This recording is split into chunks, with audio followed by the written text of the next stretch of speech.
ৰহস্য কবি সুনীল চেতিয়া শুভাকাংক্ষীৰ হতে অসমৰ বানপীড়িত সমাজক বিলাইছিল সাহায্য তাৰ পিছৰে পৰা নভবা কথাই ভাবিবলৈ শিকালে স্বকীয়তাৰ স্পৰ্শ সমব্যৰ্থী সৰ্বশক্তিমান সংকল্প বিধি দুকমুকালিতেই খিৰিকী খুলি বাটলৈ চাই উত্তাউল হৈ জীৱন যাত্ৰাৰ প্ৰতিপদত পোৱা বাধা বিঘিনিৰ বাবেই উদ্বিগ্ন আছিলো মই হিংস্ৰৰূপী যান্ত্ৰিক ভোগবাদী সব টকাৰ খেল সব বেপাৰী সমাজৰ বাবেই নীৰৱ প্ৰতিবাদীৰ হত্যামূল সীমাহীন যাত্ৰাৰ জনশক্তি মই সত্যজিৎ ৰায় ৰবীন্দ্ৰনাথ ঠাকুৰ জ্যোতিপ্ৰসাদ আগৰৱালা বিষ্ণুপ্ৰসাদ ৰাভা ভূপেন হাজৰিকাৰ জীৱনাদৰ্শনে মৃত অসমীয়া কথাছবিৰ জগতখনক তেজেৰে নিলিখা আৱেগিক কাহিনীত শৃংখলিত ৰূপ দিলো এটি গানেৰে ৰৈ ৰৈ বিনাৰে ইখাৰ বাবে আঁতৰি গ'ল বহুজন আহিল ভিন্ন মুখাবয়ৱবোৰ লৈ ভিন্ন চৰিত্ৰ ভিন্ন যাত্ৰী হৈ ভিন্নৰ চৰিত্ৰত সুখনৰ শংকা দি দি এখোজ দুখোজকৈ বগোৱা পাই পৰিশ্ৰম বুদ্ধিমত্তাৰ কূটনৈতিক জ্ঞান গৰ্ভ আছিল জ্বলন্ত তীখাৰ তীক্ষ্ণ তৰোৱালৰ দৰে পেশাগত মই অতুলনীয় অদম্য অলিখিত আত্মজীৱনী চিত্ৰত কৰ্মস্পৃহা কৰ্মনিষ্ঠাত উৎকৃষ্ট লালায়িত সিহঁত ধন সোণৰ লালসাত সেই জাকে কৰিছিল অবাধ শোষণ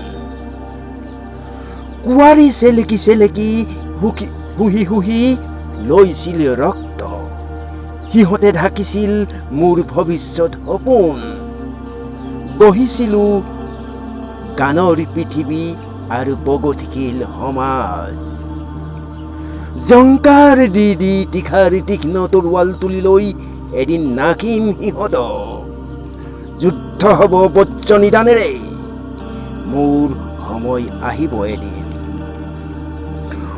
অনুভৱ সৃষ্টিবোৰ শুকাই গৈছে আজি জীয়া ঢোল লৈ দৰে চকু পানীৰে বিশ্ৰাম ল'বলৈ নিদিলে সিহঁতে মোক পাহৰি গ'ল টকাৰ বাবে বিকিলে নিজৰ প্ৰেমিকাৰ দে পাহৰি গ'ল অসমীৰ আই পাহৰি গ'ল বন্ধু পাহৰি গ'ল নিজৰ জাতিক পাহৰি গ'ল নিজক কোনে কয় বিশ্বাস শব্দটো ৰহস্য আছে বুলি বিশ্বাসো সীমাবদ্ধ বিশ্বাসে মিলয় হৰি বিশ্বাস নাথাকিলে নচলে এই দুনিয়ায় দুখ যান্ত্ৰণা সকলো দূৰ হয় পৃথিৱীৰ গতিৰ পথত প্ৰতি মুহূৰ্তত সিদ্ধান্ত সময়ৰ ক্ষুদ্ৰ ভগ্নাংশ পৰিৱৰ্তন ঘটে খেলি মেলি ভাৱৰ কথাই অগাদেৱা কৰি থাকিল মোৰ মনৰ মাজত বাঢ়ি থোৱা ভাত খাবলৈ পাহৰিলো দুপৰীয়া আবেলিৰ পৰত প্ৰচণ্ড ভাগৰে হেঁচা মাৰি ধৰিছে গধূলিটোৰ মাছ নিশা চুইছিল গৈ ৰাতি নীৰৱে শেষ পোহৰ উকি মাৰি মাৰি মোৰ জীৱনৰ ৰেলখনে এৰি এৰি আহিল এটি এটিকৈ জংচন দুৰন্ত গতি ৰলো ষ্টেচনত জিৰণিও ললো বহুবাৰ বহুজনলৈ ফোন কৰিলো কথা দিলো বহুতক ঘূৰি আহিম কামবোৰ কৰিম বুলি। হাকনি বাৰীৰ শিয়লো খানি ৰুব নোৱাৰিলো আলুগুটি কচুগুটি পিঁয়াজ।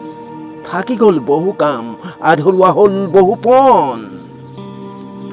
বন্ধুৰ অনুৰোধত বিশ্বাসেৰে ছিংগাপুৰ পালোহি অ গৰিমা। তোমাক লগত আনিম বুলি ভাবিছিলো, সময় নহ'ল গৰিমা। তুমি থাকা হেঁতেন ভাল আছিল গৰিমা। ছিংগাপুৰত এটাই কথাই নিশ্চিত হলো যে ফেটি সাপক গাখীৰ খুৱাই লাভ নাই। মোৰ সম্পদ, মোৰ আদৰ্শ, মোৰ গানবোৰ সিহঁতে বিক্ৰী কৰিছে, অথচ মই এটকাও নাপাওঁ। মোৰ আদৰ্শ সিহঁতে বিক্ৰী কৰে, সিহঁতে মোক লুটি লুটি খাইছে। মই শূন্য হৈ গলো অ গৰিমা, মই শূন্য হৈ গলো অ গৰিমা। মোক যন্ত্ৰৰ দৰে ব্যৱহাৰ কৰিছে সিহঁতে। সিহঁতৰ চক্ৰবেহুত মই নিষ্ফল হলো। মই জনা নাছিলো হাড়ে হিমজুৰে ভাল পোৱা ল'ৰাকেইটাই মোক মাৰিব বুলি। মই হতভম্ব, মই সন্দিহান। সিহঁতৰ চক্ৰবেহুত মোক সিহঁতি ডুবাব বিচাৰিছে সাগৰৰ মাজত। মই বৰ অকলশৰীয়া হৈ গলো অ গৰিমা। ভণ্টি দেউতাক চাবা তুমি, ৰেম্বুহঁতকো অলপ খাবলৈ দিবা। সাগৰখন সাঁতুৰিব পাৰিমনে গৰিমা? সিহঁতি মোক জুখি চাব বিচাৰিছে।